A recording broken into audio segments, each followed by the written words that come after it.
3 of them. Yeah. Well, no, they're hooked onto this. Oh, I see. So whoever this is. This one.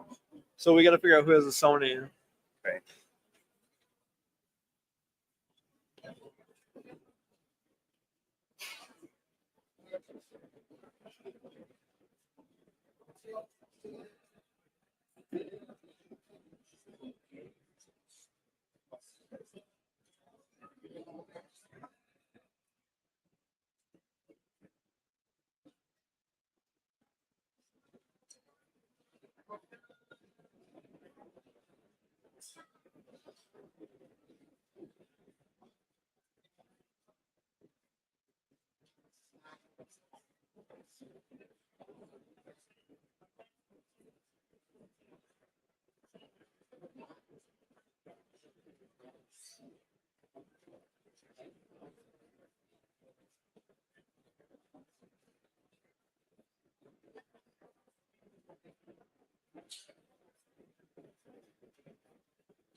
Yeah, I would. It's just this one. The rest of I know these they said they are want fine. 2 handhelds. Maybe, what if we just had the one handheld? We leave the podium mic there. Then you got all these. You got that. Yeah, that should be good. Then they can pass that back. You know what I mean? That's what I would say.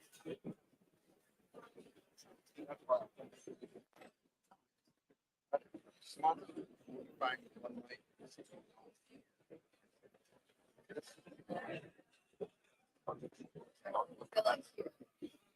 Right? So that way it's visual. But yeah, I would leave this one just like it is. You got all these mics on here. That's what I. What do you think? Here you go. Oh, nice to meet you. You have thought you are the. Okay. Okay. All right. So sorry. Oh wow. That's nice. I know, right? So do you work? No, I work for the AG's office. Yeah. Wow. Yeah. Absolutely. Yeah, I'm our director of communications. So. Very cool. Yeah. And the AG also actually was a little bit fun. Really?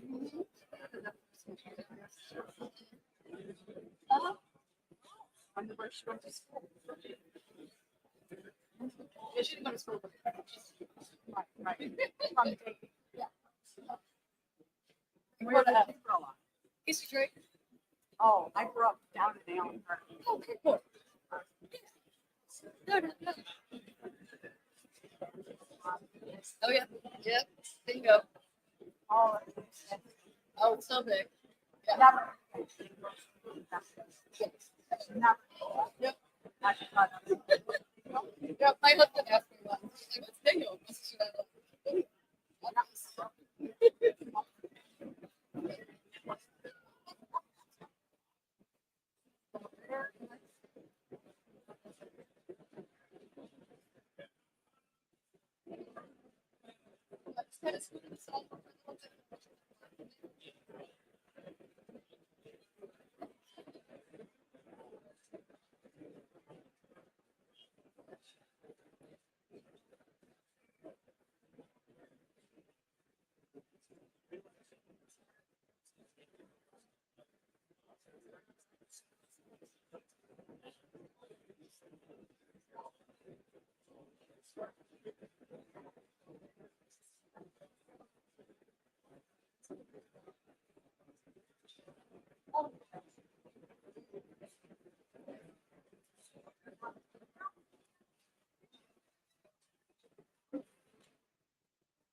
No, What's all that? is he going to be putting for whoever papers and stuff on there?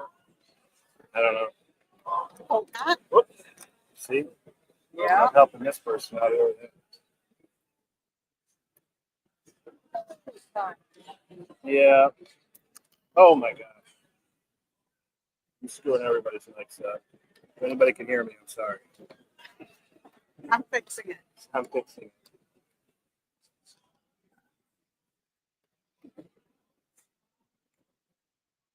Never seen so many police officers in one spot. I mean, this is I'm all pretty. sweaty. Yeah. I'd be escorted in. I'm like, where am I walking into? I know. Right? There's a lot of people here, that's for sure.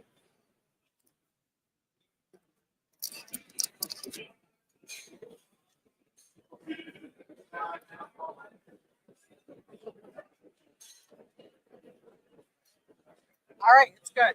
Don't touch it. Don't bump it. Yeah.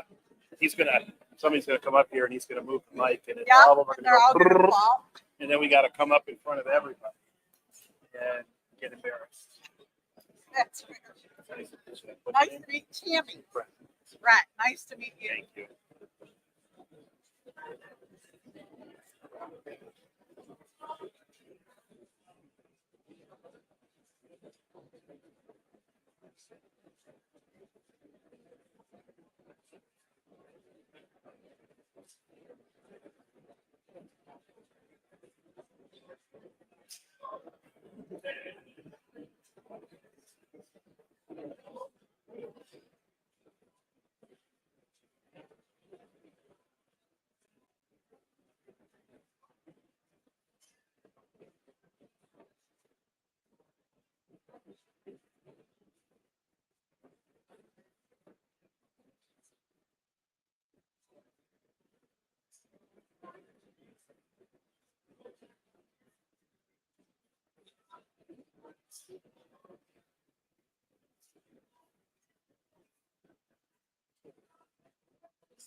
Hoping that this, make that mic's okay. Which one? Position, the big one. Well, Should be fine. it should be. If somebody starts moving it up and I know, down, I don't want to. yeah, some of these might unclip. I'm gonna try to tape them. I'm gonna help everybody out and try to take some stuff down. Yeah. But are these okay? Is there gonna be papers or something? Or they'll be okay. I'll let you know if they throw you out. It's sweet. Get out. I'm used to it. It's happened many a time. That's what happens. You know, Yeah. I'm the facility manager. Oh, good. Right. What's your name? Dennis. Dennis, nice to meet you. Dennis the Menace. Ah, you don't seem like a menace. Hey, Come on. Yeah. I'm gonna stick this sometime. So All right. yeah, I think it's I think so. It right there. That looks good. Glad it's not on right now. Everybody's here. probably all good. Friday night. Hello, everybody. Like you anyway.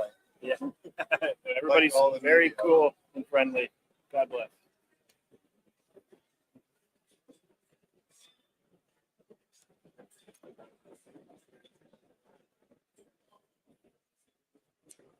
Okay. Yeah. I told him he cannot touch this mic. He can go up and down. That's it. But I'm gonna give him this. Oh, good. Yeah, great. Thank you for that. Thank you.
You guys, we're gonna get started here pretty soon, so if I can have everybody kind of filter into a seat.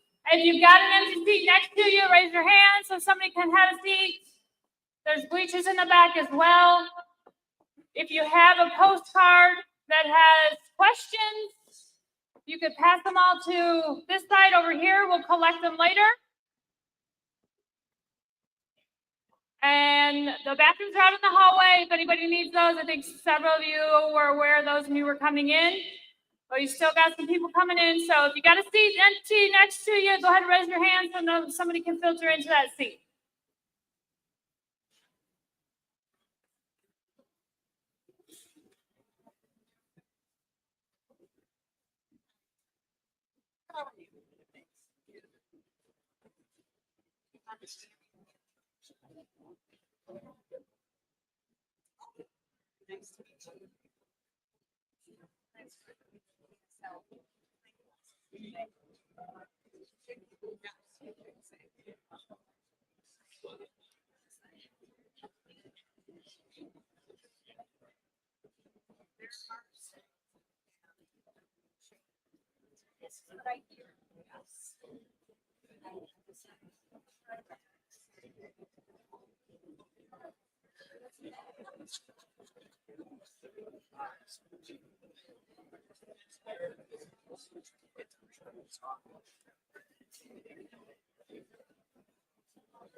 Ladies and gentlemen, this is the largest gathering of faith-based community, certainly in Genesee County, and I'm willing to bet in all of mid-Michigan. In light of what happened on Sunday, the 28th, it clearly examples that we are united for one purpose, and that is to look out for the people that you lead. We are here today to answer some questions. What are you doing that's working? And what do you need to do to keep your flock safe. The training that you're going to be in is a roll call training, a squad room training. This is going to be the tactical briefing that if you are in an agency of law enforcement, this is how we would address the threats. This is how we would address the concerns and how we would deploy should something happen. I do want you to know that before you got here, this building was swept. We take it very serious that your safety here with this gathering is #1 priority. We have security on the outside with our friends from Flint Township, as well as the county. So while you're here, you are safe. Before we begin, this country respects those that are in the religious space. And there's no better way to start it than the chief of the Flint Township, where we are right now, leading us into the Pledge of Allegiance. Would you stand? Remove your hats.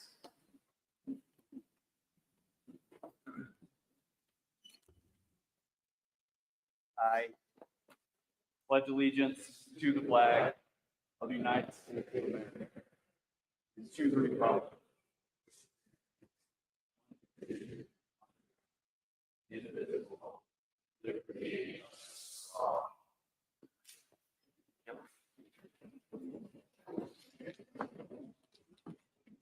72 hours ago, I had a conversation at the scene with Attorney General Dana Nessel.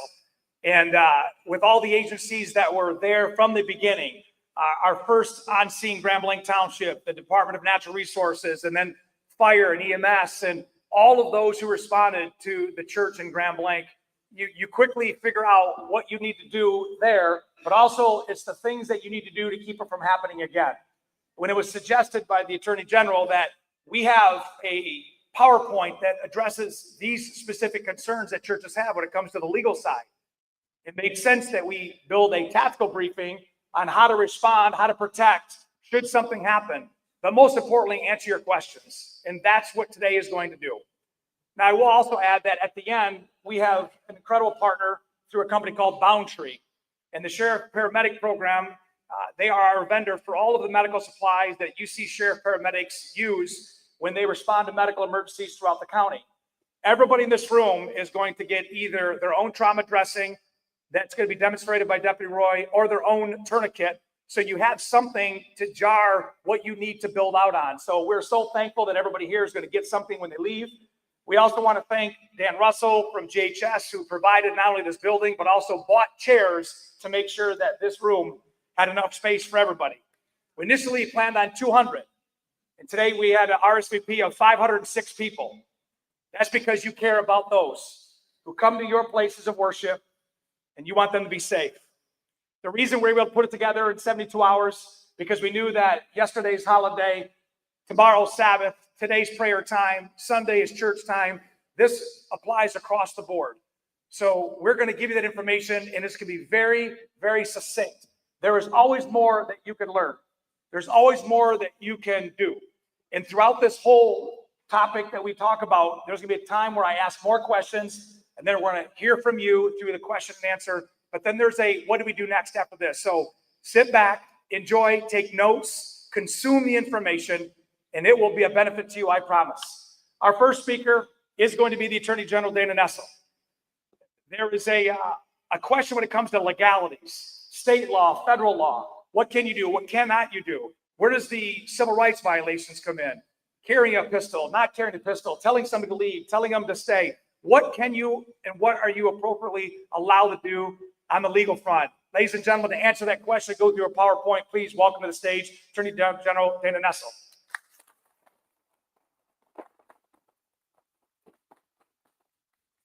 Thanks so much. Was that me? Did I do that? No, okay. I really appreciate the opportunity to be here. Thank you so much, Sheriff Swanson, for putting this event together. Obviously, like everybody else, I've been to Genesee County with the sheriff on so many happy occasions, doing your Ignite graduations and expungement fairs, and many other things. This is not one of those occasions. It's a very sad and tragic and somber occasion, and my heart goes out to the entire Grand Blanc community. My heart goes out to the LDS community.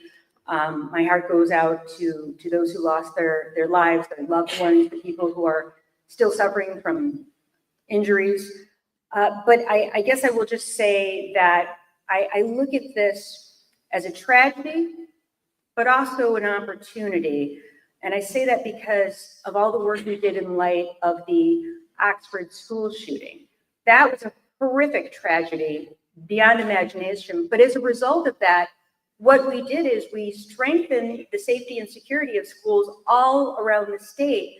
And I think that the lives that were lost at Oxford actually saved many other lives because of tragedies that never happened, never occurred, because of all those new security measures that were put into place. So hopefully those who lost their lives were not in vain. And we use this as a way to make sure that people are going to be protected in houses of worship all across the state now as a result. I am bad at PowerPoint presentations. Okay. No? Did I get it? Okay. So when I took office in 2019, we made it a point to prioritize the rising tide of hate crimes that we were seeing nationally, but unfortunately, Michigan was one of the states with some of the highest numbers. In the recent data we've seen, Michigan's reported about 620 hate crime incidences in 2024 alone, and that breaks down to more than 50 incidents every month. And due to massive, considerable underreporting, that number really, we know, is only the tip of the iceberg. Victims of a hate crime often choose not to contact law enforcement, either because they don't know about the services that are available to them, or they distrust the judicial system, or they fear further retribution against their family or their businesses or themselves. These incidents represent the just courageous few who decided to speak out, and their reports detail stories of assault, intimidation, threats, some costing lasting harm to the victims and to our communities. So bias motivation. Important to remember that hate is not a rational thing, but it is targeted. So when you look at statistics, hate bias crimes are driven by any number of forms of prejudice, and it can be race, religion, ethnicity, gender identity, sexual orientation. Oftentimes it's based on age. Oftentimes it's based on disability status. But at the end of the day, we can't predict who is going to be the next target, only unfortunately that we know that there will be a next target. And that's why it benefits all of us to rally for stronger protections, the strongest protections possible, so we can keep every Michigan resident safe from harm. What is a hate crime? Well, a hate crime is defined as a criminal act committed against a person, group, or their property, motivated by prejudice or bias against a protected characteristic. Hate crimes are about much more than just the individual or the building that they may target. They're really about creating social tension and striking fear into the hearts of an entire community. Hate crimes are really messaging crimes, but they must be answered with a strong message in return that hate has no place here in Michigan. Our hate crimes unit, that again, as I indicated, we established in 2019, which is actually the Department of Attorney General's Hate Crime and Domestic Terrorism Unit, and it's dedicated to investigating and prosecuting bias-motivated crimes, also crimes against government officials. And it's the first of its kind in the nation, and since then there have been other replications of that effort.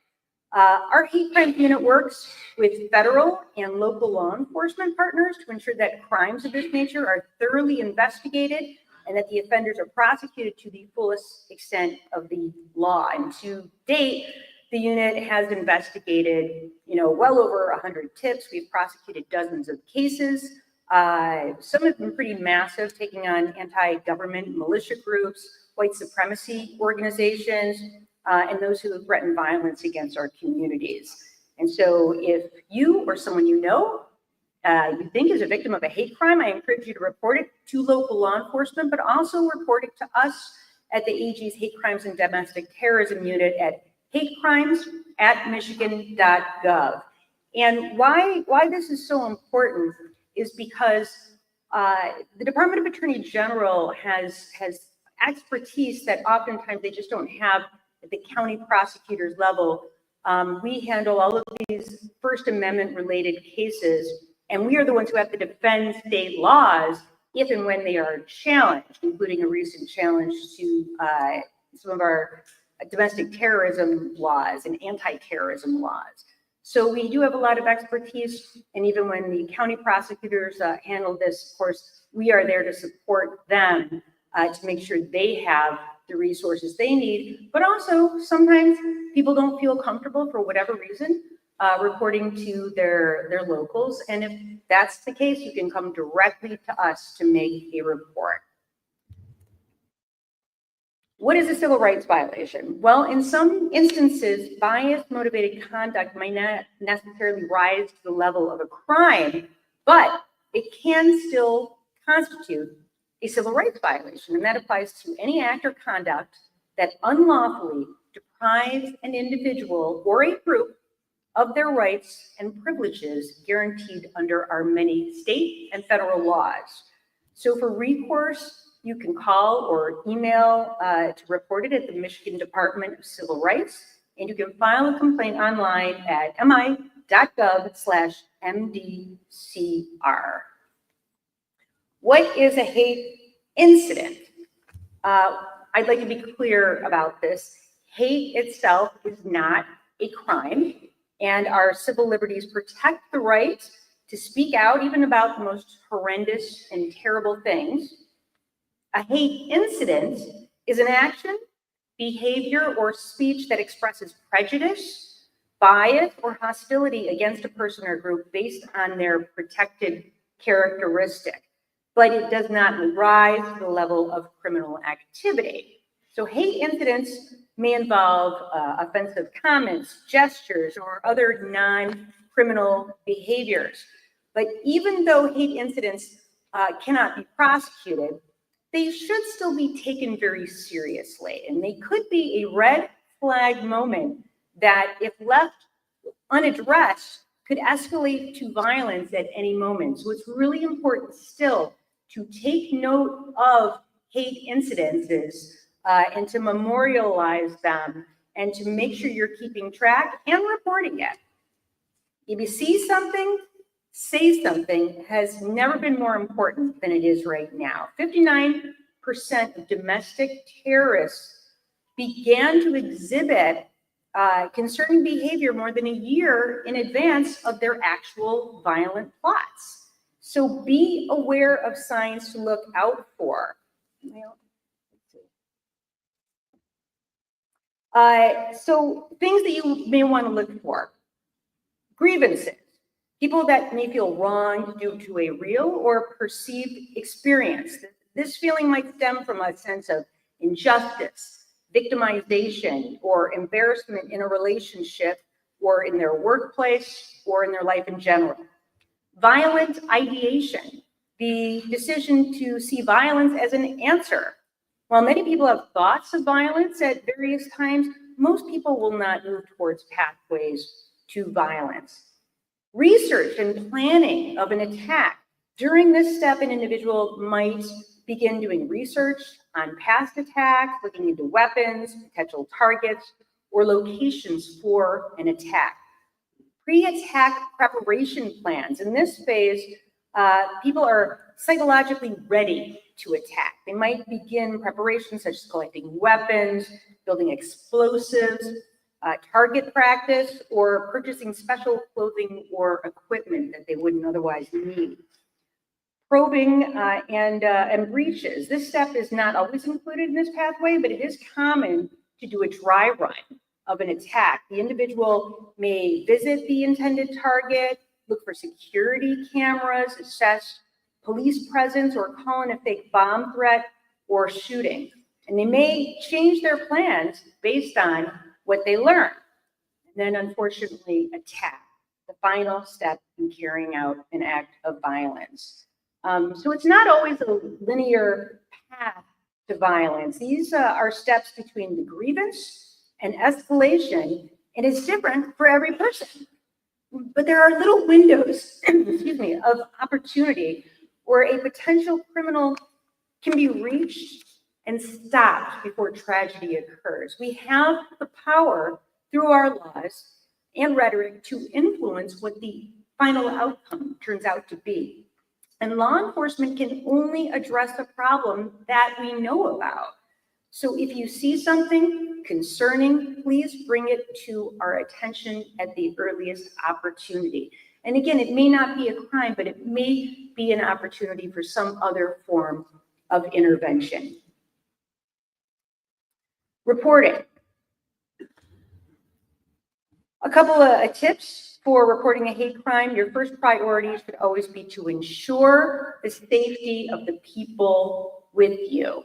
If you find yourself in immediate danger, obviously call 911 or local, whatever the local emergency number is. Secondly, do what you can to preserve any evidence for law enforcement to investigate for when they get to the scene. So try to document as much as you possibly can, and that means photographs, videos, writing down a recitation of exactly who said what when. No matter what, do not tamper with a crime scene if there is one. Immediately have somebody file a police report and contact the AG's Hate Crimes and Domestic Terrorism Unit, again, at hatecrimes@michigan.gov. And the sooner we can catch wind that a hate crime has occurred, the sooner we can do something about it, the better we are to pursue charges if, in fact, that's necessary. Something to talk about, and I want to say this, I know this was a point of some controversy when this passed in 2023, then went into effect in 2024. But I want to talk about ERPOs, Extreme Risk Protection Orders, and why they are very important.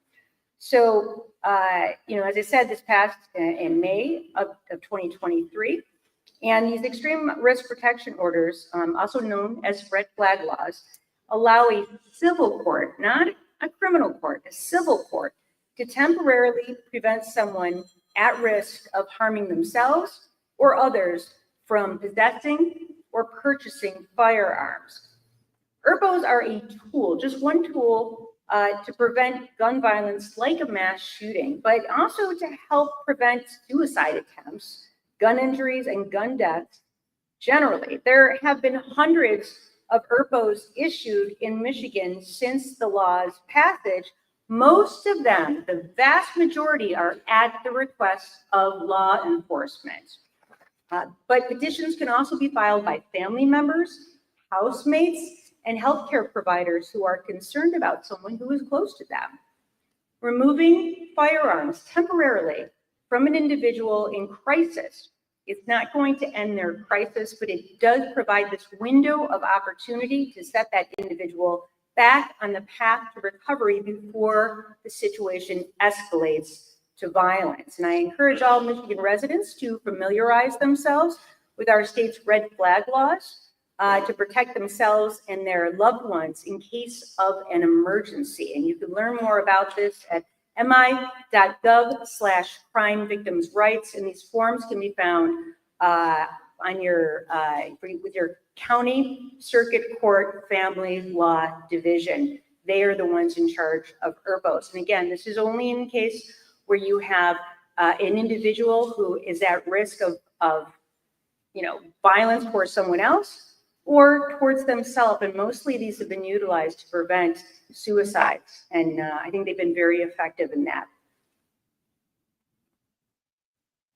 The Institutional Desecration Act, was very happy to see that passed also in 2023. For a long time in Michigan, our weak and very outdated laws did not provide prosecutors with the right tools to hold perpetrators accountable. But last term, The state legislature passed this act, and it designates it as a crime under state law to threaten or commit hate-based vandalism.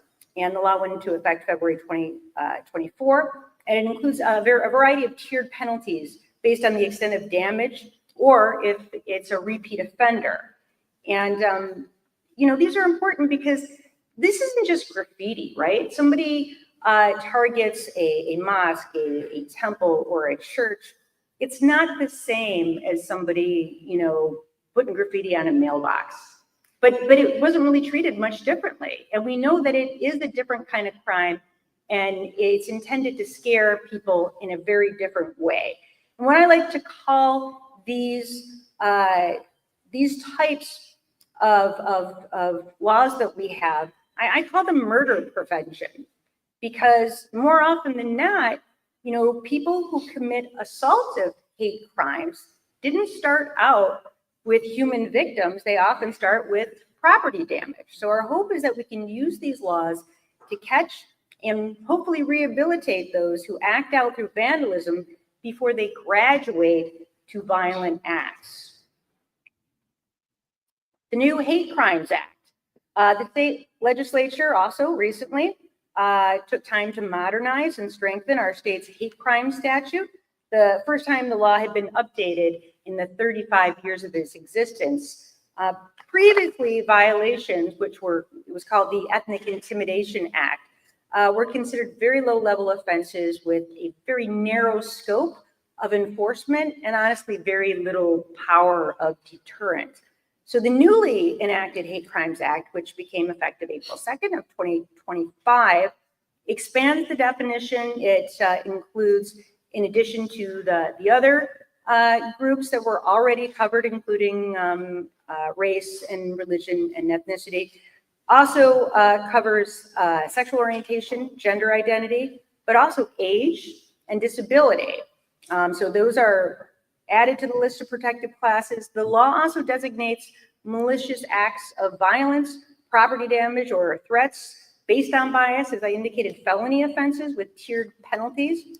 And there are other factors that can escalate the penalty, such as if a firearm was brandished in the commission of that crime, if the individual has a prior record of these types of offenses, or if there's evidence of coordinating a group attack, or if the attack targeted a minor.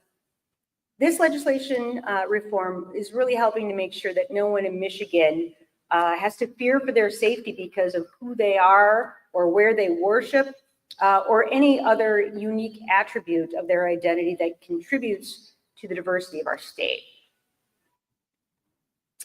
Swatting. I mean, this has become such a big issue as of late, and everyone here in law enforcement can tell you that. Unfortunately, our laws are badly outdated. They are woefully insufficient to protect our communities. And as a result, at our department, we've been trying really hard to get better legislation to address this. Swatting is the term for when someone makes a prank call, or it could be an email or some other sort of communication, to emergency services to coerce police into dispatching a large number of armed officers to a particular address. And there are about 1,000 swatting incidents in America every year, and that number is just growing. And each incident is estimated to cost at least $10,000 to that affected community. Michigan had multiple incidents in the last month, including here in Genesee County. And while swatting is a recognized federal crime with serious penalties, Michigan law only addresses false reports of felonies, and it's a pretty low-level offense. So I'm supporting a bill package that's pending right now in the state Senate, and now that we finally have a budget, maybe they can get on to some other things. But it would make it a felony to falsely report a misdemeanor in a manner that produces a law enforcement response, and also working with legislators, hopefully to increase the current penalties for false report of a felony, especially when it results in an injury or a death, which unfortunately does happen. So we need this to better serve as a deterrent. I encourage each and every one of you to reach out to your own state legislators to encourage their support for this package as well. Domestic terrorism. I want to touch on for a minute Michigan's anti-terrorism or true threat statute, which I'm actively lobbying the legislature right now to have updated. In 2023, the United States Supreme Court issued an opinion on a case called the Counterman case. And in that case, the court altered the previous understanding for what is legally considered a true threat. And it now requires the state to prove that the defendant not only made a threatening statement, but also had an understanding personally, subjectively, of the nature of that threat. And while the Michigan Court of Appeals recognized that the law conforms to the Counterman decision, that decision has now been appealed, and the Court of Appeals has encouraged the legislature to update this law. Ironically, do you know who was targeted in that case? The Court of Appeals. But still, this is obviously a very, very important decision, and I have grave concerns about if we don't update it, what that will mean for our ability to enforce the law. So as of now, Michigan has to update our statute to better reflect this change, or we're going to risk the courts overturning the numerous cases where we have people who have clearly dangerous intentions and they've made violent threats against elected officials or even the courts, but were convicted under the old statute. And the changes that are required relatively small, but they should have broad-based support. We should all want this. We simply need to make it even clearer that the person making the threat has the intent to put others in fear based on a threat of a violent felony or is reckless about the effect that their threat will have on others. And I hope you'll all be supporting this legislation and encourage your representatives in Lansing to do so as well. These bills are pending with Senator Schink, State Rep Menser, and they've not yet had a hearing in their respective chambers. We hope they will soon. So just in conclusion, obviously we are here for, again, a very sad and tragic event. But again, I hope that we'll use this as an opportunity to learn about what we can best do to protect everyone. I think it's important that we all band together at this time as a community, as multiple communities coming together, to support one another. And it's important to know, we are not without power. We're not without resources. And I hope that you'll remember that the Michigan Department of Attorney General is your partner to fight against hate. And my hate crime unit stands ready to protect each and every resident of this state. And you can help by telling your families, friends, and neighbors about how to contact us should they ever have that need. So thank you so much, Sheriff Swanson, for inviting me to be here. And thank you all for listening. Thanks. Thanks for some clarification. We got questions from the crowd. I think it was interesting when the AG talked about civil rights. On scene, I got on within 30 minutes, 35 minutes. Within 2 hours, the FBI had opened up a civil rights case. You would think when there's an active scene and there's fire, and there's still the reunification going on, why would you start a civil rights case? Because freedom of religion was attacked. And that's what brought the FBI in to open up a case. So the civil rights part of protecting this group of faith-based leaders is key. The second thing that's interesting and what the AG said was when there is something that even hints of a premeditated red flag, you may not see the value. In fact, many times in the faith-based community, we want to err on the side of it was just a moment, or that's how they are, or it must not have been that. We live in a time now where all those little pieces together add up to something. By calling local law enforcement, you may not know, but that is a piece that is part of an algorithm that has been brewing for some time. So please report those things. It's not tattling. It's not overwhelming the system. 911 would much rather be proactive than reactive for something of those numbers. That's what's called premeditation, counter surveillance, asking questions. Somebody who's just really unusually acting. This is where you can help build the case to keep things from happening and spilling over. When we're talking about emergency protection orders. I have 3 chiefs and a sheriff here. Before the law, when we have a school threat, when we have a bomb threat, and we work them all the time, we have to go to make sure there's no access to weapons. What happened in Oxford, there was an access to a weapon there. And so the community expects law enforcement to make sure there's no access. So we go to the locker, we go to the cars, we go to the house, it was a lot of, can we please do this? Help us through the system. Now this is a temporary separation of access to weapons. Can I just tell you, you know better your people, you know better your family. This isn't to hurt them, it's to protect them and the people that they could hurt. So if something rises to the level that you think we need to call law enforcement, especially in this community, we will work with you to keep people safe. But those emergency protection orders are now the tool that we use to keep people and weapons separated if there's a crisis, with a plan to restore. That's the key. The other thing I want to talk about is swatting. The AG talked about swatting. These calls are so egregious when they go out. We just had one in Fenton Township a little over a year ago. It was so violent with people down, shots being fired. It gets every resource available to that location, but it's all fake. And when we hit the door of the house when the people weren't in, sometimes they're there not even knowing that's the house that was swatted. So swatting is very dangerous, and it doesn't have to be just a house. It could be any location. So you can do some more research on that, but that's why it's so key. It's like calling in a bomb threat or calling in something even worse. These cases and these calls are so outrageous that it brings all the resources. And I'm willing to bet, and this is what happened on Sunday, when it is a real call and it is very serious, we have a built-in instinct thing. Is this real or it's not? And then we are behind to making sure that, yes, this is real. So swatting is nothing to take lightly. Next thing I want to talk about is, AG, answer this question if you could. Who can you kick out of your building if they are creating an incident? Where's the legal right where they can't do that? Would you please answer that? Yeah, I mean, I think it's important to understand that there's a difference between a private organization and a public or a governmental organization. And, you know, religious institutions are private organizations. They are, I don't want to call them private clubs, but for lack of a better term, if somebody is making you feel uncomfortable and somebody seems threatening and you're getting complaints about somebody who is making other congregants feel uneasy, and I bet you even have times where there are people who say, I don't think I want to come to church this week because I think this person might be there and that person always makes me feel really uncomfortable. There's just something off about that person that I don't like. You can tell them that, you know, they are not welcome to come back there. I know that's hard, right?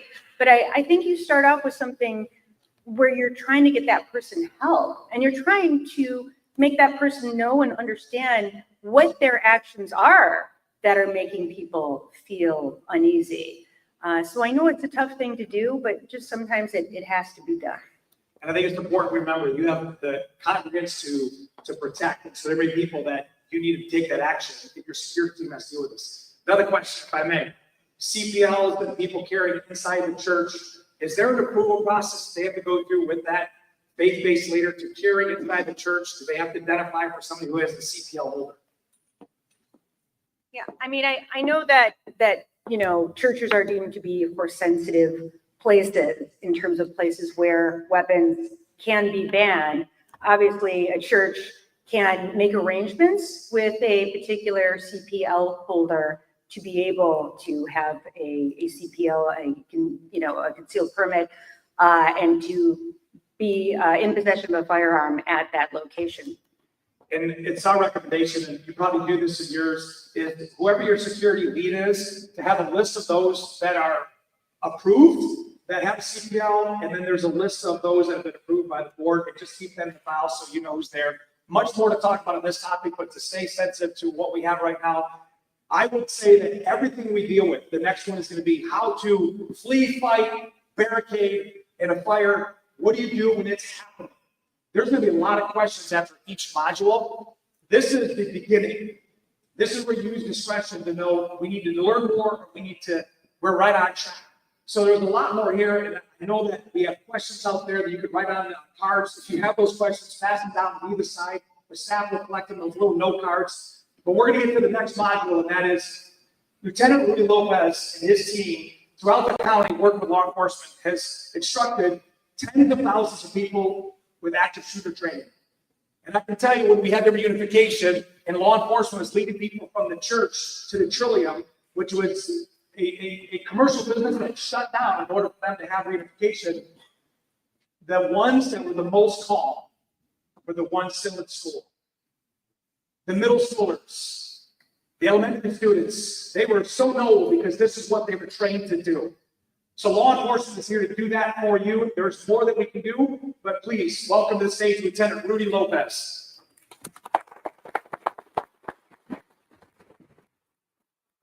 Thank you.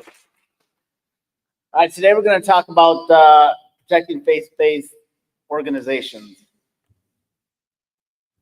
All right, the objective today is to understand unique threats facing places of worship, okay? Bad things happen everywhere. Just know that. Today, what I talk about is not just where you guys worship. It's at the grocery store. It's at the airport. It's sitting in a parade, okay? Because bad things happen everywhere. So everything I tell you today, I want you, it's not just a work skill. It's not just a worship skill. It's a life skill. All right, so take everything in today. We're going to learn how to assess vulnerabilities, explore tactical measures, and promote a culture of safety and preparedness.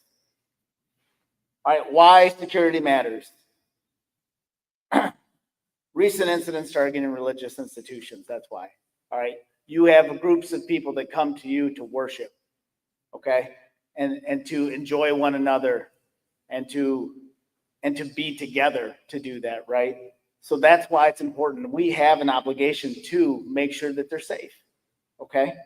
Places of worship are usually seen as soft targets, and we're going to talk about how we make them just a little bit harder, but still welcoming to the people that are coming to be there with you. All right, there's a balance you have to play with the openness and the protection, right? We want people smiling. We want people to be there to hear whatever message is going out to them that day. And then the community, they expect you to have all this stuff in place because they're coming there to you. They're putting their trust in that they can drop all their problems that day. They're putting their trust in that when they go to wherever they are to worship, that they're in a safe environment where they can let go and understand and just hear the word, whatever word it is. Threat assessments. What is a threat assessment? That is you knowing your building and your security team knowing your building.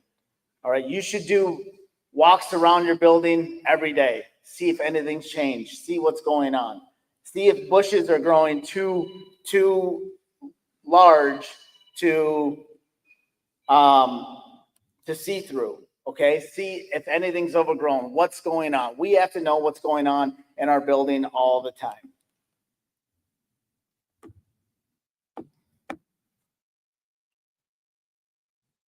Types of threats. Active shooter. We don't just say active shooter. Why? Because it's not just shooters, right? It can be a car, it can be a knife, it can be anything. It is not just, so when we talk about it, we talk about an active assailant, someone that is trying to hurt somebody. Vandalism. We want to make sure our places stay nice. A lot of us have put a ton into our places of worship, and we want them to look nice, and we want people to be there. We want people to want to be there. Arson, theft, hate crimes. We just talked about those. And even weather emergencies. Are you prepared? Do you have a plan? Do you know what you're going to do when the tornado hits in the middle of service? Do people know where to go? Are you calm enough to know how to direct them? Okay, these are things you have to practice. Okay, in today's day and age, you do have to practice active aggressor training. Your people have to know. I will tell you, the kids in this community, they know. If you are ever in doubt of what to do, ask a kid, because these kids practice it nonstop all the time. And that is sad, but unfortunate, it's a truth. And our kids are not going to be scared. They're going to be prepared. And I promise you, in Genesee County, the chiefs, the sheriffs, we train our kids and we make sure our law enforcement's involved. The importance of situational awareness. If you take anything out of this training today, this is what I want you to be prepared for. There are bad people that want to do bad things. Whether it's a school, whether it's a place of worship, whether it's a business, they want to do bad things. I tell people anytime I teach this, one of my favorite things in the world to do is go to a movie and enjoy a movie with my family. I go in, I pay however much it is for the tickets. I buy the oversized tin of popcorn, right? Because you got to eat it. And then you buy the gallon of Coke because you can't buy the small one because you don't want to leave, right? And then I walk in, and the first thing I do is I tell my family, there's an exit there, there's an exit there. If anything goes wrong, go to those exits. I have a plan. Are my kids scared when I say that? No, absolutely not. They know. They'll tell me. When you see police officers eating lunch, they sit in the back corner, facing the door, facing the register. Why is that? Because we want to see. We want to see who's coming in. We want to see if there's any issues. We want to see the cash registers. That's us not being scared. That's us being prepared. So have a plan. We're all creatures of habit. We all shop in the same grocery stores. You go to the same Walmart. You go to the same Sam's Club. You go to the same car dealership, wherever you are. You should know where the exits are. You should have a plan. Your family should be ready to do what you have to do to survive. Because we're all going to go home at night. That's the master plan.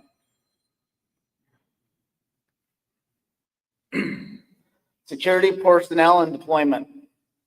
Trained, visible. Key is visible. I know a lot of people don't want to wear the security lanyard. They don't want to wear whatever. To have people at your doors, greeting people with a smile and saying, hello, welcome. We're excited to have you here today. And they are actually trained to observe, looking for bulges in shirts, seeing what's going on, seeing if anything's sticking out, seeing if they have a bulge, at the lower of their leg. Maybe they have a leg holster on. Those are things they have to look at. Now, I'm not telling you to stop and frisk everybody. I'm absolutely not telling you that. But I'm telling you to be perceptive. And if you see something that bothers you and the hairs on the back of your neck stand up, there's a lot of experience in this room. Start asking questions, start talking to them. You see someone agitated, begin that communication. The power of hello is super important. You can change one's thought process just by acknowledging them and making them feel like a person. You want them to have identifiers on. Put the security tag on. Let your people who are there to worship with you feel safe because they know, hey, so-and-so's at this door, so-and-so's at this door. We lock the doors after 15 minutes after service starts. That's okay. Then you have them positioned there after to let people in if they come late.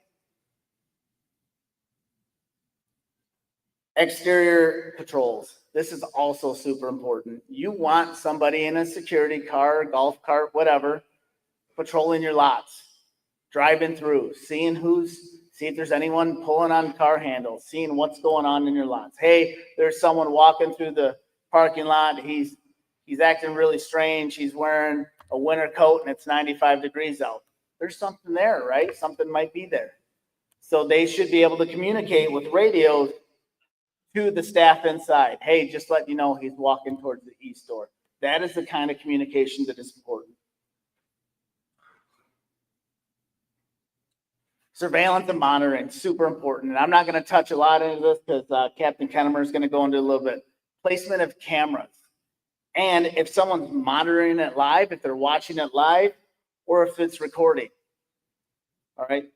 I'm always going to tell you, if you have any questions about any of this stuff, reach out to your local law enforcement. Make sure they're involved in your plan. They want to be. They want you to reach out to them and ask questions because that way we know it's done right. And signage. There's nothing wrong with saying security is working. You are under 24-hour surveillance when you enter this building. There's nothing wrong with that. What does that do? It's just something extra that gets into someone's mind if they're coming to your church to scope it out or to your place of worship to scope it out.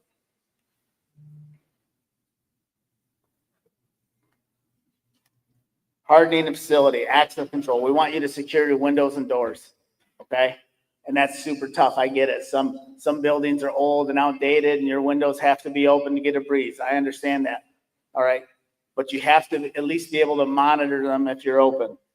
Doors, you should, after service starts, it's okay to lock your doors as long as someone's there to let people in. That's fine. And welcome them in. Oh, thanks for coming. Let them in so they can see where they're going. All right. Key card access and codes. Those are all, I get that all costs money, but you can minimize that with someone manning that door. Soft spots. You want to be able to see any soft spots or spots that you can't see. You want to be able to see that with the electronics. If you don't have enough security staff, then cameras are the way to go. You just have to have someone watching it. Lighting and landscaping. Nobody wants to walk up to a dark place. You guys, some of these places, you guys are community centers. People come together to do stuff like this. They come together to watch concerts. They come to do multiple things. So just have adequate lighting. Don't give people a chance to hide in the dark. Light it up. Trees are beautiful. Everyone loves a nice tree, right? But if it's overgrown and people can hide behind it, then there's a problem. That's a blind spot for you. So make sure everything's taken care of. Make sure you have clear sight lines to anywhere you need to see. You have to practice. You have to educate your people. You have to let them know that this is what we're going to do here in our place of worship. Have evacuation plans. Have evacuation maps. Make sure your doors are numbered. Okay, that's as simple as for us in law enforcement. We might not know that the northeast door is the door you want us to go to. We're driving as fast as we can to stop whatever's happening. Okay, we're coming as fast as we can. It's a lot easier if I'm pulling around and I see door 1, 2, 3, 4. Oh, supposed to go to door 4. Label them outside so we can read them. Have a plan for a shelter in place. Some of you are placed in positions, or you might be somewhere high crime, low crime, whatever. If something happens outside, there should be something that you can say, hey, we're going to shelter in place. There's an investigation going on outside. We don't want anyone to leave. Let's shelter in place right now. I'm not telling you to stop what you're doing. I'm not telling you to stop spreading the word. I'm telling you, just keep everybody in. Don't let anyone out at that point. Police will give you the all clear when it's clear. Have communication plans. How are you going to communicate with the rest of the people? What are you going to do? All right, how is it radio communication? Who's going to call 911? Make sure people know that it's okay to do that. Have med kits and AEDs. That is super important. We're going to talk about those here shortly, but medical kits can save lives. AEDs can save lives. All right, so have those prepared. Make sure your security teams, your welcome people, whatever else, your welcome desk people, whoever else you have working knows where that equipment is, because that will save someone's life. Community engagement. Now you're asking your community, your people to come help you secure your building. All right, make sure they're trained. They're all volunteers most of the time. Make sure they know how to de-escalate. Make sure they can talk to people. All right. Make sure they're aware of their surroundings, who's around them, what's around them all the time. Have a great relationship with your local law enforcement. See something, say something. All right. I am so tired of hearing on national TV, I knew it was going to be him. Oh, he'd been acting weird for 6 months. Oh, he'd been posting things for 6 months. I am so tired of that. And it's so sad. So if you see something, say something. You could save someone's life.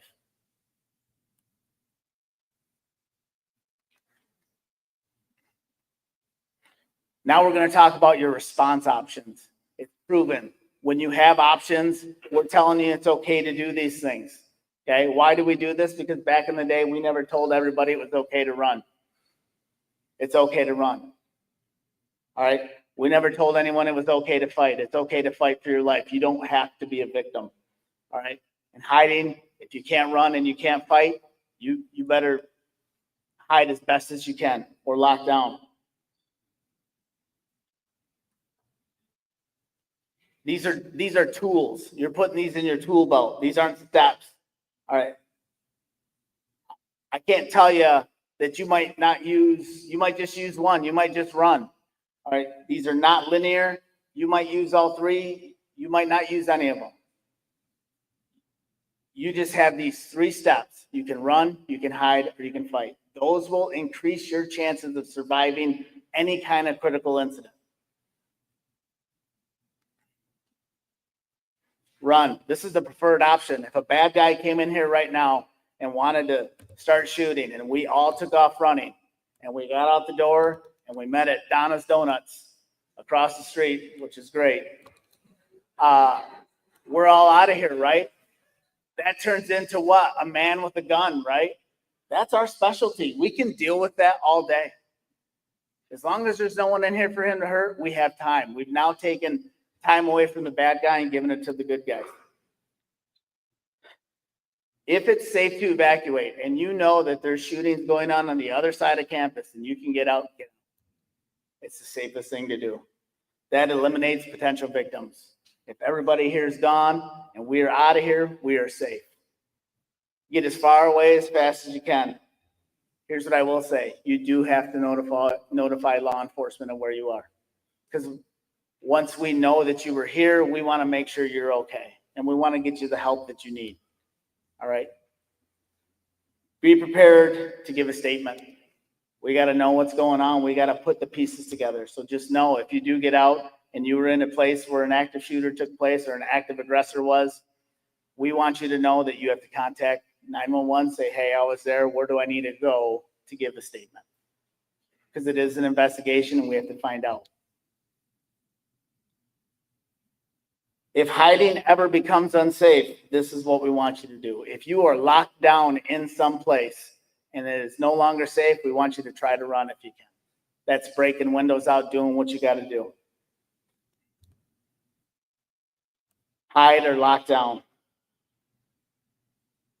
You don't know where the threat is, but you do know that you're in a room and you have cement walls and that steel door and you feel that you're safe and you can barricade it. All right, we want you to lock down. We want you to hide. All right, you can hide in something, under something, wherever. Fortify the doors, barricade that door, put everything you can in front of that door. If there's a secondary lock, use the secondary lock. There are drop locks that are, there's a drop lock company here locally in Michigan that does all the schools. That's a secondary lock that prevents or slows down the aggressor if they try to get into your building or to where you are. Be ready to run if things change, right? You might use those 2 tools. You might lock down, say, hey, I haven't heard anything. I think I'm good to go. There's an exit right there. I'm going to run. Run. The only time you should open those doors is if law enforcement is asking you to open those doors. You're safe. It's safe to come on out. And if you don't believe them, you'll see the example in Oxford. The kids didn't believe. It was the police. It was. They stayed locked down, and that's okay. We'll get in there eventually. This is the last resort option. I am telling you, it is okay to fight. You do not have to be a victim. This is the last resort. Only if you cannot run or hide. You may be forcing this if the threat starts right next to you or walks in behind you into the store. You might have to do this. I'm going to tell you the easiest way to win a fight. Eyes, throat, groin. You take one's ability to see away, you got a good chance of winning. You punch him in the throat, disrupt his breathing, you have a very good chance of winning. Or if you kick the person in the groin, it limits their movement, that increases your chances. That's going to help you win every fight. When you're in a fight for your life, there's no rules. I'm going home tonight and I'm going to do what I have to do to win. This is a personal decision. You have to know that this may depend on you going home that night. So you're going to do whatever you have to do to win. Some people think they may fight. And honestly, I'm going to tell you, you have no clue how you're going to react at that point. All right, I've trained officers, I've trained many people that say, I'm going to fight, I'm going to fight, I'm going to fight. And next thing you know, they're sprinting as fast as soon as they see something go down, okay? But that's okay. That's good. That's what we want you to do. Get out of there. So what I've taken you through is just run, hide, fight. There are 3 tools to put in your tool belt. All right. Thank you for your time. You guys have been an awesome audience. I want you guys to stay safe. If you're looking for additional training, contact your local police department, or you can always contact the sheriff's office. Thank you, guys. Stay safe.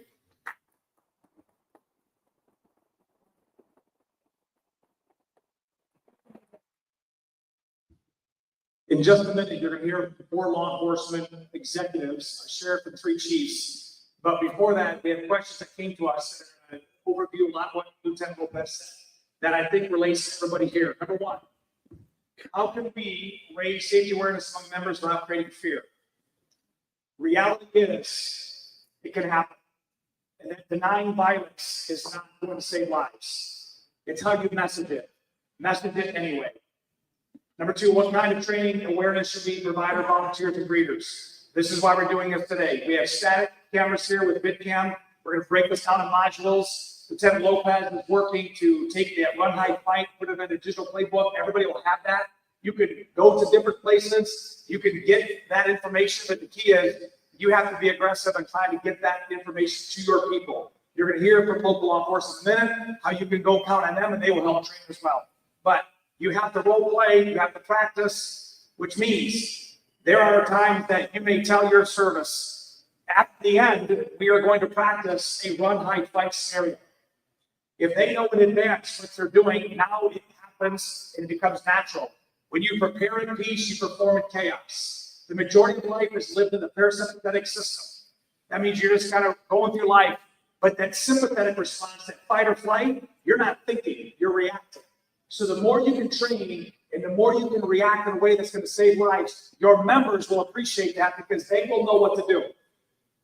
You're going to have to change the way we do business. Wayne County had an active shooter. They had an incident in the parking lot. You saw what happened at the Catholic Church. You saw what happened in other places. Churches are no longer immune from violence. Practice. What's the best way for a church to contact law enforcement beyond 911? Call up. Make appointments. Learn who your chiefs and your sheriffs are. You're not bothering law enforcement. We want to know who you are. Invite them to the local groups. Invite them to these moments where you have members there so they can feel comfortable with law enforcement. What should we do to first, if the sets come and we see a threat? What do we do during the service? This is where that practice comes down.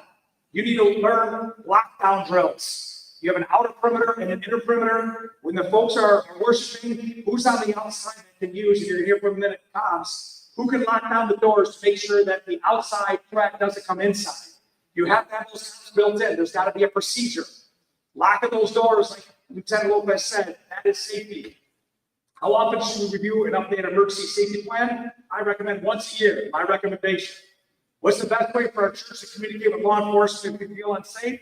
Build those relationships. What should we do to handle if we see a suspicious vehicle outside the building before the service? Call 911. Engage through surveillance. Keep yourself protected. You may have to ask people, hey, can we help you? Can you fill out a visitor card? How can we help you? And while you're doing that, other surveillance and other safety and security members are watching and keeping things safe. But denying, again, is not the answer.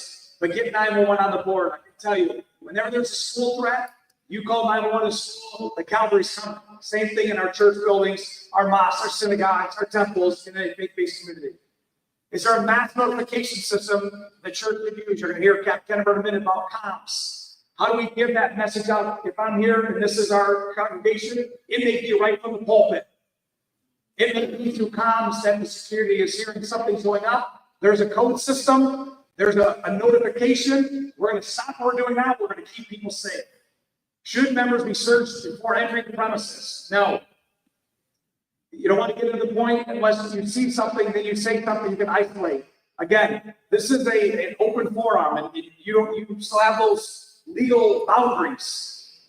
But if there's something that stirs up something that's suspicious, you have a protocol in place. How often should we practice is the question.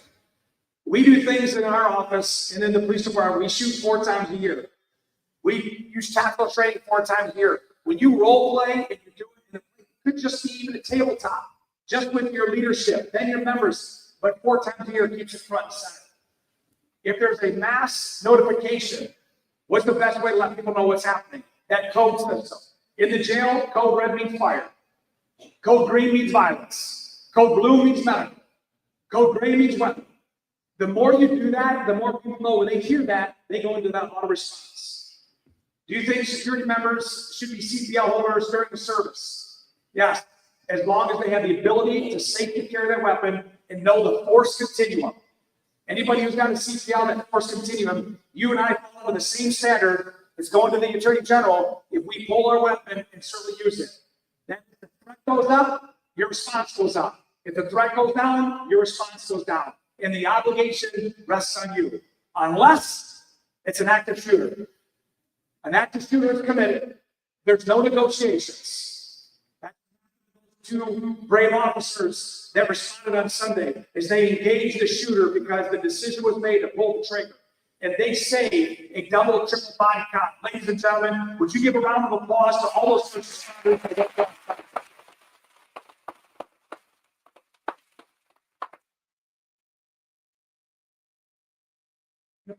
Before I turn it over for a quick introduction to those 4 executive leaders, do you let people know that you're security? Absolutely. There's a lot of calmness when you came in here and you saw marked cars and you see people in uniform. When I know I go into a place and they have security, I know that I'm taken care of. People expect to lay down their guard when they're at a religious service, but if they know the security watching their loved ones, the kids services, the elder services, and their security, if you have lights on, the more you can let people know that this place is safe, the better people will feel having that. Ladies and gentlemen, I'd like to introduce you to the Sheriff of Tuscola County.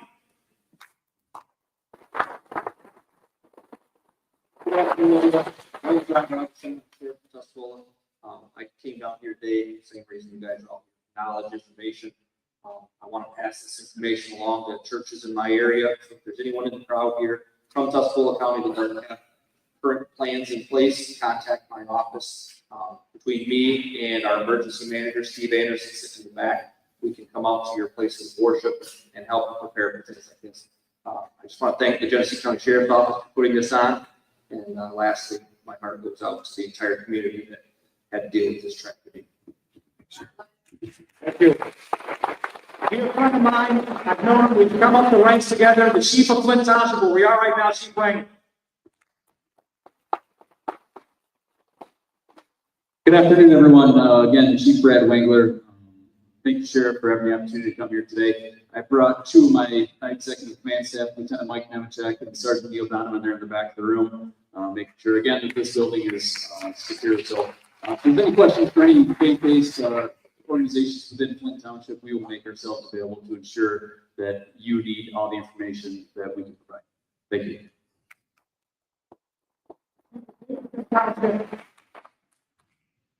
Thank you very much. Just want to thank Attorney General Nussel for being here today, as well as Sheriff Swanson for putting this on. Again, I'm from Davison Township. We've got a great number of churches out there. And in my department, we've got 4 certified crime prevention specialists. And part of that covers places of worship. And we've got another officer going through the program right now. And after this, we're probably going to need a couple more going through. But if anybody is here from our area, please reach out to us and we'll come out and do a security assessment. I'm sorry. We'll do an assessment for you and help you improve on things that you may need to, or let you know you may be adequate someplace, that you maybe didn't think you were. Chief of Davison City. Welcome, Jim Baldwin, City of Davison Police Department. Like these 3 gentlemen said, thank you, Attorney General, for being here. Sheriff Swanson and your team for putting this together, obviously. And thank you all for caring enough to be here today, because you're part of the solution. And so anybody that's in the City of Davison that worships in the City of Davison, please feel free to get a hold of us at any time. We would like to do a walkthrough at your location and to help out, figure out how we can harden our targets. Thank you. So we're going to continue on for the sake of time. There is a lot of good information still coming, but we're sensitive. We got a little bit late start because the amount of support and the amount of engagement we have. But I just want you to know that all four of us, those folks over there, we all work together. The sheriffs stick together. If you need a jurisdiction and you need more help, we will all help with each other. So let me just tell you, law enforcement works together. I saw it so many times, but I certainly saw it on Sunday. But what happens when you have 8 shot serious, 1 critical, 4 dead? What happens when there's a vehicle that comes into the front of the building and there's a fire? What do you do when it happens so fast? And in 90 seconds, you have not only gunfire, but you have screams and people running, and now it's an active scene. EMS can't get there right away. The police are on the way, even though in Grand Blanc they were there within 30 seconds. But what happens if it's 6 minutes? Well, thank you. Let me tell you this. Deputy Roy is going to go over a quick tactical medical overview. And let me tell you, I've seen him in action when one of our own officers got shot 3 times. One in the neck, one in the belt, one on the right lung. Deputy Roy and Sergeant Clayton were there. They threw our deputy who was shot in Burton in the back of the patrol car. They decompressed him in the back, took him to Hurley Hospital, and because of their actions, because of their quick response, they saved this deputy's life, Brandon Facting. So if there's one person I want you to listen to about how to treat massive injury, it's Deputy Dustin Roy. Give it up for him.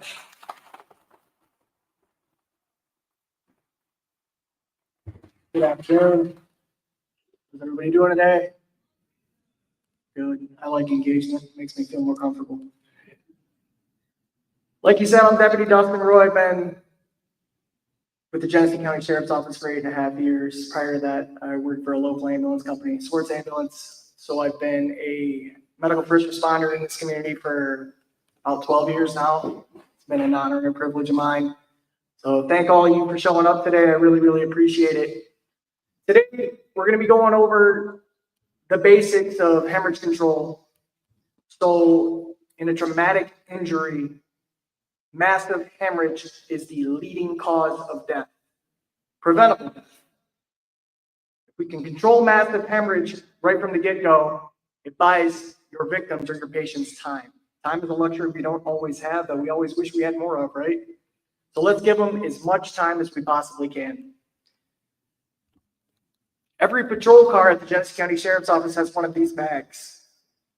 Every one of these bags has 10 tourniquets, 10 chest seals, and 10 blood stoppers, which are pretty identical to what you guys will be receiving as a gift today from our partnership with Boundary. Big round of applause for them.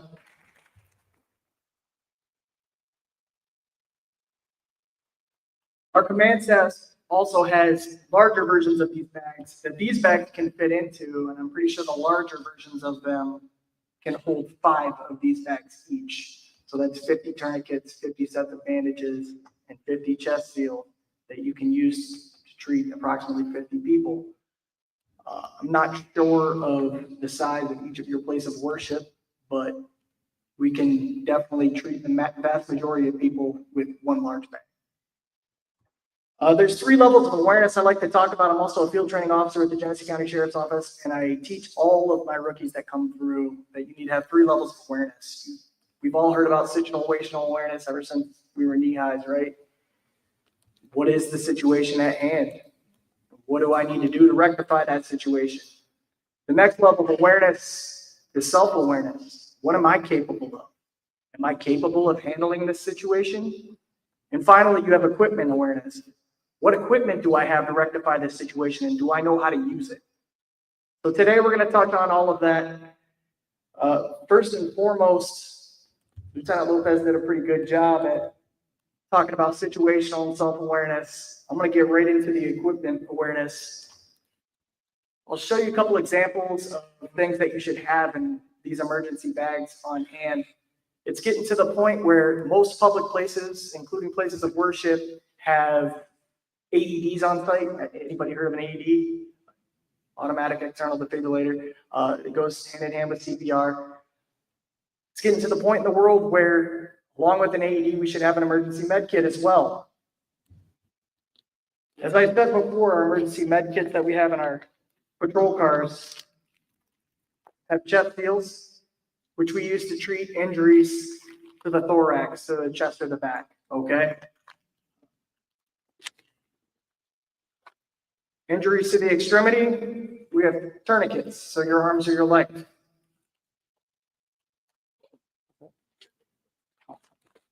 And last but not least, we have gauze or pressure dressings to treat junctional sites, okay? Somebody's bleeding from an extremity, we want to apply a tourniquet high and tight as quick as possible. And in a moment, I'm going to have one of my partners from Boundary come up and I'm going to actually have him apply the tourniquet to me. I may have the trouble to share for his portable microphone so I can narrate it as my partner applies the stuff, but we'll get through that shortly. When we're applying a tourniquet, you want to apply it high and tight. It has three different parts. You've got a strap, you've got a windlass, and you've got a windlass lock. The most important part of it is getting the strap tight enough. Back in 2021, my partner was shot. There was a second officer who was shot, and he had tourniquets applied to him. Unfortunately, they didn't get the straps tight enough. So despite them applying the tourniquets and turning the windlass as tight as possible, those tourniquets fell off in the back of the car and they didn't do him a whole lot of good. Thankfully, he walked away from the situation fine as well. For junctional hemorrhage, so injuries to the groin area, somewhere where we can't get a tourniquet, we can't get it high enough or get it tight enough, we have to do something called wound packing. Once again, when he comes up and demonstrates it, I'll show you how we do it, but you're going to get a roll of gauze, you're going to wrap it around your finger. I know this might make some people squeamish, but you're going to have to pack the wound channel with as much gauze as you possibly can. Sometimes it'll take one roll of gauze, sometimes it'll take more, but we just keep packing until we get it all the way packed. After you pack the wound, you want to take another dressing and you want to apply direct pressure to that injury for at least a minute, preferably 2. After that, we can bandage it the rest of the way, and that'll buy them some time. Anything to the core where we can't wound pack because there's a lot of space in here, we need to save that space so our lungs can expand and things like that, we're going to have to apply something called a chest seal. The chest seal prevents air from coming into the wound, and it will allow us to equalize the pressure inside of our chest cavity. So I'm going to have my partner come up. We're going to start with the tourniquet. The tourniquet that he's applying here is the same one that you guys will be given today. This is called the soft T tourniquet. There's a bunch of different types of tourniquets and manufacturers. We're going to demonstrate with this one because this is the one you'll be receiving. This one has an extra piece of equipment, but it kind of makes things easier for you guys. There's actually a little clip on it. So the first step is deploying the tourniquet. You pull the clip apart. See how he applies it high and tight? Right here, you're going to see 2 little red arrows. He's going to cinch down on both sides of that so the arrows disappear. Once the arrows disappear and he pulls the strap as tight as he can, he's going to begin to turn the windlass. I told him he can go hard with it because I want you guys to see that it's going to hurt, it's going to be uncomfortable, but it's going to save their lives, okay? After it goes as tight as you can get it, you usually want to get it probably about 1 more turn after they start telling you, oh, that hurts. And then he's going to secure it into this little triangle here, which is the windlass lock. After that, if you have time, which you most likely won't, you're going to want to note the time that it was applied. You're going to feel for a radial pulse. Ensure the radial pulse is gone. You're going to check and make sure that the hemorrhage has stopped, and that would indicate that the tourniquet has been applied appropriately. Now, he's going to have a hard time getting it off. So. You did a good job. So the next thing we're going to do is he's going to demonstrate the application of this bandage, okay? This bandage is similar to the one we have. It's just a little bit more in depth, but it does all the same stuff. It has a roll of gauze inside, which you would use to pack a wound channel, okay? So for this one, I'm going to have him apply it to my arm, but once again, you can use this for wound packing as well. You would wound pack the channel, and then he's going to apply this pad over the top of the wound. That's going to keep up any extra blood that still may or may not be coming out. You notice that there's a little plastic cup on here that's going to give downward pressure into the wound itself and help control the bleeding as well. Now, every time he wraps this elastic bandage around my arm and the wound, that pressure is going to get tighter. So it serves as a pressure dressing. Pretty basic stuff, don't get me wrong, but the basic skills are what saves lives. After that, he gets it secured. All he has to do is stretch it onto itself. Some of them have clips like this one. You clip it in place. Make sure it stops bleeding, and you're done.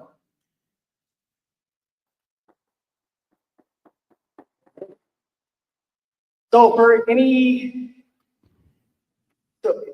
who ever has any more questions about this kind of stuff, there are plenty of medical providers in this room.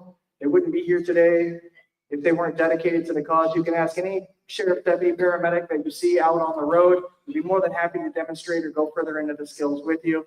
For time's sake, I'm going to wrap it up. We'll take questions afterwards. I'll be in the back of the room if you guys have any further questions. Thank you.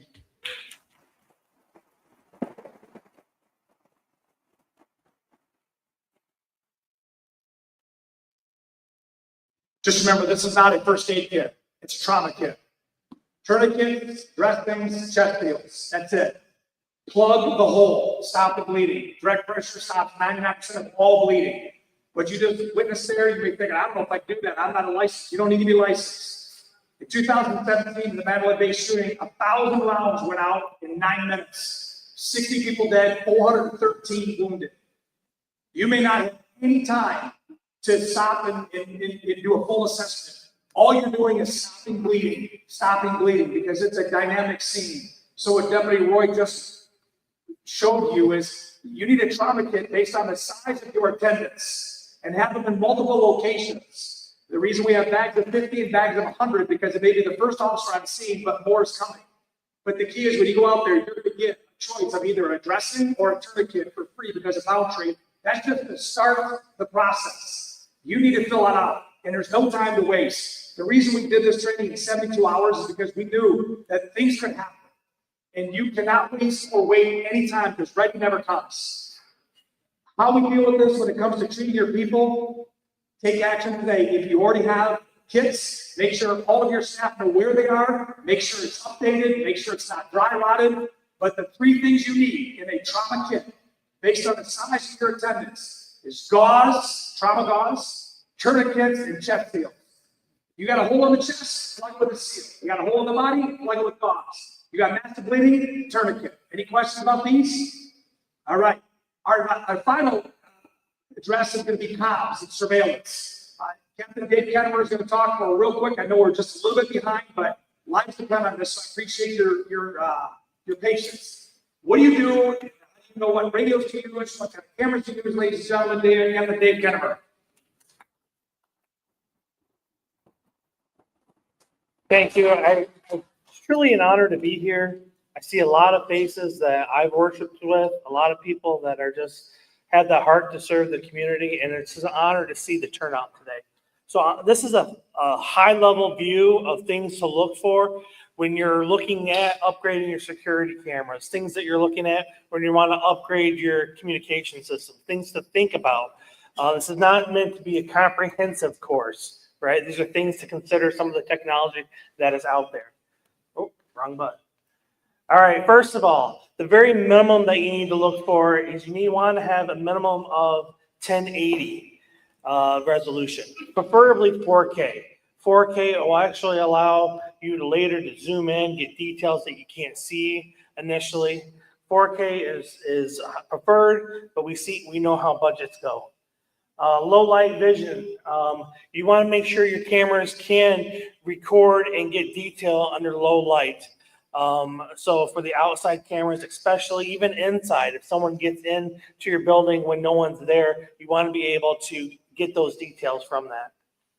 Wide angle view, or I always say this wrong, PTZ, pan, tilt, zoom cameras. Those are for live viewing. They can move around, they can zoom in if you want to see something specific. And it provides flexible coverage. Sometimes you might need to change your cameras based on the seasons, right? In Michigan, when the Leafs go, you might have a much better field of view of your parking lot if the camera is orientated in a different direction. Make sure audio versus no audio recording. Not all your areas do you want to have audio recording. There could be a sensitive area where there's by the confessional or where people come forward and pray. You might not want to have an audio recording at that point, but you need to consider that through your services as well. Facial recognition and tracking. This is one of the newer versions of what's coming out there now. Software can track an individual through your camera system that's integrated throughout your worship facility. So you can say an individual with a blue hat, and it will track him as they walk through your building. It's a great piece of technology. No-go zones. This is my term, no-go, but what it is you can set areas in your congregation that if anyone crosses the threshold during certain times, it will alert your security team members. This is huge for like children's worship area or areas that no one's supposed to be. If you have an upstairs during the service, you don't want them up there. If there's motion up there, it will alert your security staff. Big thing is key access. If you can make your security system, the cameras work with electronic key system, that's where the pinnacle you want to be at.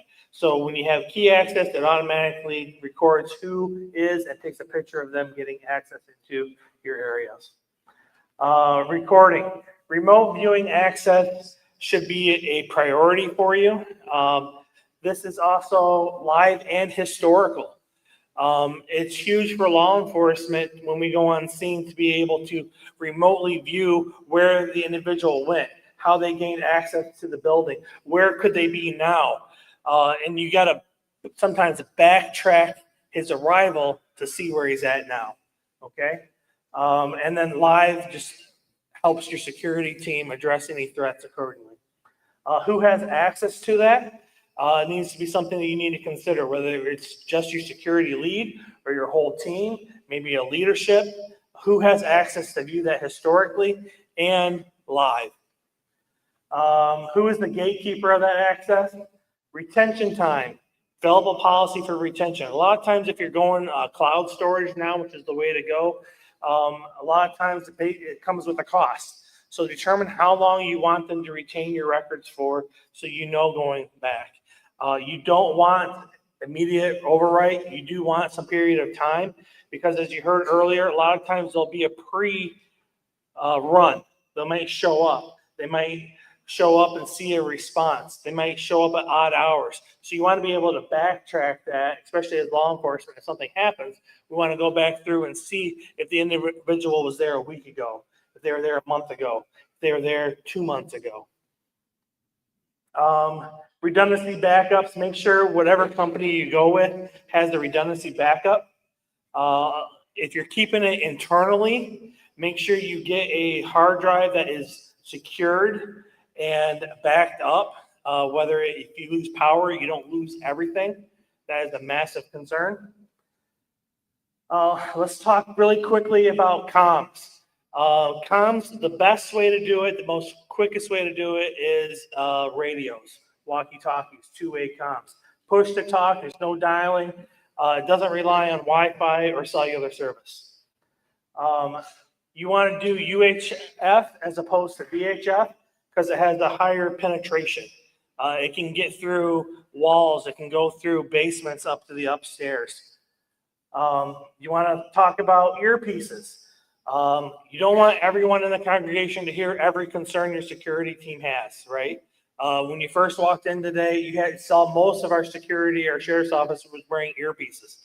And we were addressing issues. Sometimes they're security related. Sometimes I need water over here, or where is this person needs access to this room. So you want to have earpieces to keep that communication and it doesn't disrupt your service. If you can, you want encrypted or digital radios. That prevents people from scanning your channels and picking it up. It's a little more secure, and it will prevent other people from jumping onto your communication as well. There are secondary backup apps. These are becoming more and more popular as cell phone services come up with different kind of apps. Church directories have different kind of apps, and we'll touch really briefly on that. But if you're going to do that, try to have a dedicated Wi-Fi service in your jail. I'm sorry, I work at the jail. Don't sign that for people. All right. Have a dedicated Wi-Fi for your worship place. For your security. Nothing is more frustrating than when you're trying to get the Wi-Fi and you can't connect, right? So have it dedicated for your security team if you're using the secondary apps. These are a couple of the apps that we can recommend. One of them is Signal. It's private, it's encrypted. You can do messaging and calls. And it's great for after communication. Zello turns smartphones into push-to-talk radios. It works really, really well. So if you're on a budget and you can't provide a lot of push-to-talk radios for your security team, Zello is a great app for that. It turns your cell phone into that. Make sure you have cell service, okay? And then WhatsApp and GroupMe. It's not as private, it's common, but it's easy for volunteers to go.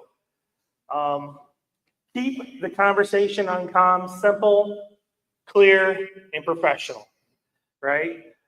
Decide with your team if you're going to use common language or instead you're going to use call signs. Have that conversation ahead of time. Maybe certain things might be call signs. Maybe some of them might be more direct common language. Plain talk, medical emergency, code blue, we talked about that. Avoid panic if it's overheard overhead. And then chain of command, who makes the call to escalate to the police or medical help? Have that predetermined, right? And it helps your congregation to know that someone's responsibility is this. I'm not saying don't call 911, but I'm saying there should be a point of contact for that. Dial directly into 911, local law enforcement. There are mass notification texts. A lot of churches are going to online directories, digital directories. There's some of those directories that have this option. If you go in and look at more of a premium version of it, it comes with a cost, but it can send a message to all of your flock that's attending. So look into that. Connect to the PA, lockdown, all those things. I know it's a really fast, really brief. We're short on time. Oh, I'm sorry. I told you it was fast.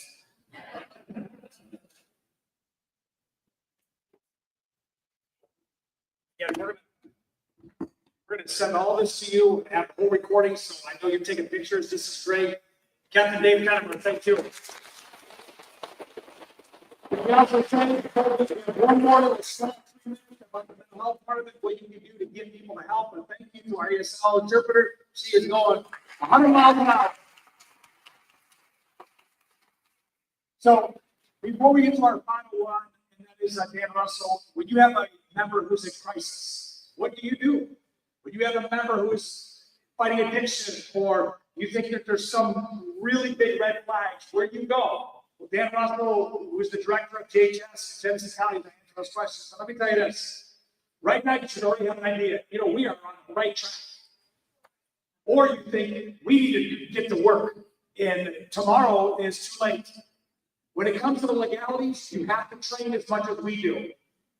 When it comes to knowing how to run, hide, and fight, if 3 people in the organization know it, but the members do not, then it's not going to work.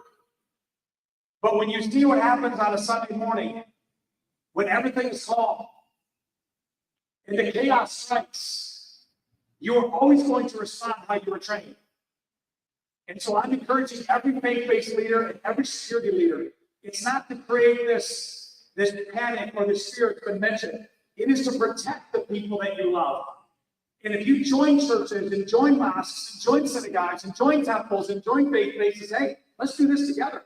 Let's pick up a Sunday where we're doing this together. It's supposed to be a way to make everybody feel comfortable.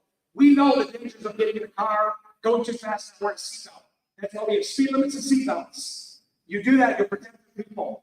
The whole thing about the trauma kits, don't wait. When you go out there and go through boundary, you can go online, you can order things, but those 3 things are all you need and make a lot. Trauma dressings, tourniquets, and chest seals. Dan Russell, before I close this out, would you please talk about the mental health in this and other communities and where help can be before it becomes crisis? Ladies and gentlemen, Dan Russell. Thank you, Sheriff. Thank you all for coming, and on behalf of Genesee Health System, our thoughts are with you. You're here, you've heard lots of really, really good information today on how to deal with the physical component of this. And I know you all know this, but I just want to remind you that there is also a pretty strong emotional mental health component to this. If you or your family or your neighbor, members of the congregation are having a reaction to this, please know whatever that reaction is, it's normal. Because there is no normal reaction to horrible tragedies like the one that occurred. Please have them talk to somebody. Doesn't have to be a professional to begin with, but have them reach out and talk to somebody. The worst thing you can do is try to forget about it and just think it's going to go away with time, because usually that does not work. GHS is here to help you however we can. If you need help but you don't know what that is, we can help figure out what it is you need. Just call us. There are brochures that everybody got as you came in. Please call us and we will do whatever we can to help everybody get through this. Thank you. Dan, before you leave, let me just say this. This is an office, you're making a death notification. You're dealing with a family that has a crisis, a divorce, a family issue. You don't know where to go. There's some things that are just beyond our capability, but that's why you have resources like Dan Russell. And if you don't live in Genesee County, there's other mental health issues that we can deal with, refer things, but the key is to try to keep this as healthy as this. So Dan Russell, we appreciate you. And final thought, let me just say this, thank you so much. Anytime we do a debrief, I can promise you, no matter how many police, fire, EMS, dispatch, and medical personnel there, the number one thing we always get better on is communication. It is always communication. We should have done that. We should have done this. We should have done this. Today is the first step of communication. Today is the start of the process. But rest assured, there is a lot more that you need to do.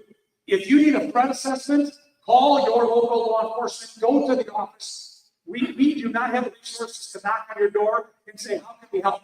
Be proactive. Whether it's a faith-based community, certainly your schools, maybe it's just another group. Hey, how do we role play if something were to happen? This is why we're here. We would much rather be preventative than reactive.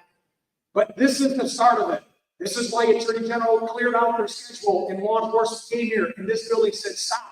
We're going to get together. So please be encouraged. Are there any members of the LDS Church in the crowd? If there are, please stand up. These are the families that we practice.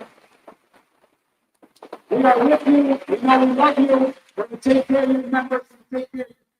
Thank you so much. Ladies and gentlemen, there are 4 funerals. The first one's tomorrow. We may go back to normal life because we don't live in Grand Blanc. We're not part of the LDS Church, but there are people that are grieving. So if you think about your day, you wonder, is it really a big deal? Remember the big deal that happened in this community and wherever you live. Remember the media and the message that we're giving today is to help people, not to scare people. And remember those who have paid the ultimate price. I will know that the heroes in this room are certainly heroes. But the heroes that were at that building, the members that gave their life to protect those heroes, let them be remembered today. Lift them up. Thank you so much for being here. Be safe. Thank you for supporting all the public servants. We will be here to help you. Thank you so much. Be safe.